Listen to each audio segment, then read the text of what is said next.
Hello and welcome to my recipes. ഇന്ന് നമ്മൾ ഉണ്ടാക്കാൻ പോകുന്നത് ചിക്കൻ കട്ട്ലറ്റ് ആണ്. വളരെ ടേസ്റ്റിയും വളരെ ഈസി ആയിട്ടുള്ള റെസിപ്പിയാണ്. അപ്പോൾ വീഡിയോ മുഴുവനായിട്ട് കണ്ടിട്ട് എല്ലാവരും ഈ റെസിപ്പി ട്രൈ ചെയ്യണേ. ഞാനിവിടെ 2 ഉരുളക്കിഴങ്ങും 3 പീസ് ചിക്കനുമാണ് എടുത്തേക്കുന്നത്. ചിക്കൻ ഒരു 30 മിനിറ്റ്സ് മഞ്ഞൾപ്പൊടിയിലും ഉപ്പിലും ഒന്ന് മാരിനേറ്റ് ചെയ്ത് വെച്ചതാണ്. അപ്പോൾ നമുക്കിത് ഒന്ന് കുക്കറിലിട്ട് വേവിച്ചെടുക്കാം. അതിനായി ഉരുളക്കിഴങ്ങ് നന്നായിട്ട് ക്ലീൻ ചെയ്ത് കട്ട് ചെയ്ത് അതിൻ്റെ കൂടെ തന്നെ ചിക്കൻ പീസസും പിന്നെ 1 ടീസ്പൂൺ ഉപ്പും കൂടി ചേർക്കണം. 2 കപ്പ് വെള്ളത്തിലാണ് നമ്മളിത് വേവിക്കുന്നത്. അപ്പോൾ ഇത് വേവിച്ചതിന് ശേഷം ഒരു തുള്ളി പോലും വെള്ളമില്ലാതെ ഉരുളക്കിഴങ്ങും ചിക്കനും വേറെ പ്ലേറ്റിൽ ഞാൻ എടുത്തിട്ടുണ്ട്. ഇവിടെ ചിക്കൻ്റെ പീസസിൽ ചെറിയ ചെറിയ എല്ലുകളുണ്ട്. അപ്പോൾ ഞാനത് കംപ്ലീറ്റ് ആയിട്ട് റിമൂവ് ചെയ്തിട്ട് മിക്സിയിൽ ഇതൊന്ന് പൾസ് മോഡിലൊന്ന് അടിച്ചെടുക്കുകയാണ്. ഇതേപോലെ നന്നായിട്ട് ക്രഷ് ചെയ്ത് വേണം എടുക്കാനായിട്ട്. ഞാനൊരു സെപ്പറേറ്റ് വേറൊരു പ്ലേറ്റിലേക്ക് ഞാൻ മാറ്റുന്നുണ്ട്.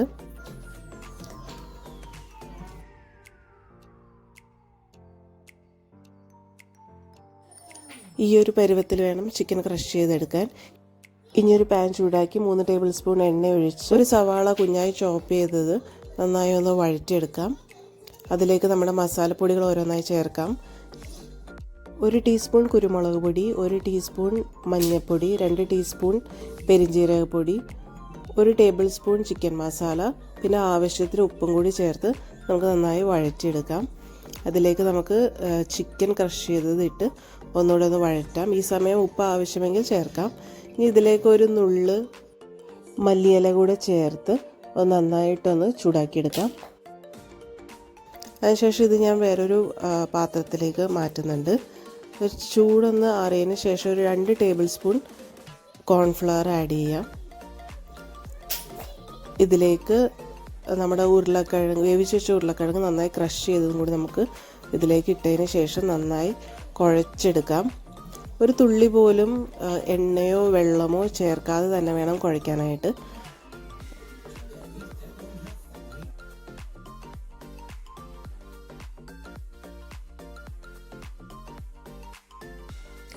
നന്നായി യോജിപ്പിച്ചതിന് ശേഷം ചെറിയ ചെറിയ ബോളുകളാക്കി അത് കട്ട്ലറ്റ് പരുവത്തിലൊന്ന് പരത്തിയെടുക്കാം. പരത്തുന്ന സമയം പ്രത്യേകം ശ്രദ്ധിക്കണം. ഒട്ടും വെള്ളമോ എണ്ണയോ ഒന്നും ചേർക്കാതെ വേണം പരത്തിയെടുക്കാനായിട്ട്. എൻ്റെ ചാനൽ സബ്സ്ക്രൈബ് ചെയ്യാത്തവരാണെങ്കിൽ ഒന്ന് സബ്സ്ക്രൈബ് ചെയ്തേക്കണേ.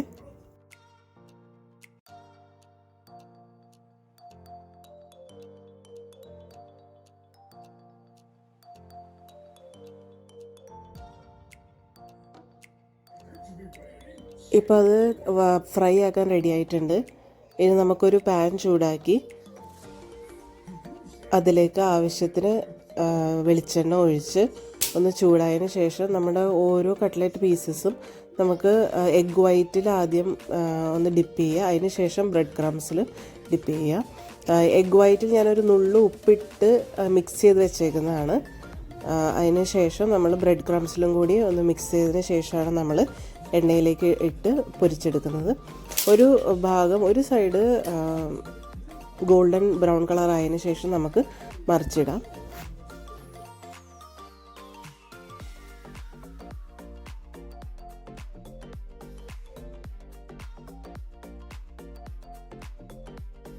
ലോ ഫ്ലെയിമിൽ 2 മിനിറ്റ് വെച്ച് കഴിയുമ്പോൾ തന്നെ ഒരു ഭാഗം ഗോൾഡൻ ബ്രൗൺ കളറായി ഉണ്ടാവും.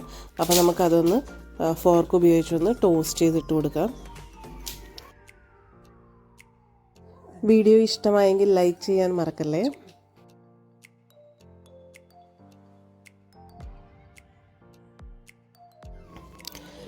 ഇപ്പം അത് കറക്റ്റ് നന്നായി കട്ട്ലറ്റായി വന്നിട്ടുണ്ട്. നല്ല ബ്രൗൺ കളറായി വന്നിട്ടുണ്ട്. അപ്പോൾ നമുക്കത് കോരിയെടുത്ത് നല്ല ചൂടോടെ തന്നെ നമുക്ക് സെർവ് ചെയ്യാം. ഇതിലൊട്ടും എണ്ണ പിടിച്ചിട്ടുണ്ടാവില്ല. നല്ല ക്രിസ്പിയാണ്, നല്ല ടേസ്റ്റിയാണ്. അപ്പോൾ എല്ലാവരും ഈ റെസിപ്പി ഒന്ന് ട്രൈ ചെയ്ത് നോക്കണം. ചൂട് ചായയുടെ കൂടെയോ കാപ്പിയുടെ കൂടെയോ ഇത് സെർവ് ചെയ്യാവുന്നതാണ്. വേണമെങ്കിൽ മാത്രം കുറച്ച് മല്ലിയില ഉപയോഗിച്ചൊന്ന് ഗാർണിഷ് ചെയ്യാം. അതല്ലെങ്കിൽ ടൊമാറ്റോ സോസിൻ്റെ കൂടെ ഡിപ്പ് ചെയ്ത് കഴിക്കാവുന്നതാണ്. നല്ല പെർഫെക്റ്റ് ആയിട്ടാണ് കിട്ടിയേക്കുന്നത്. Okay, thank U.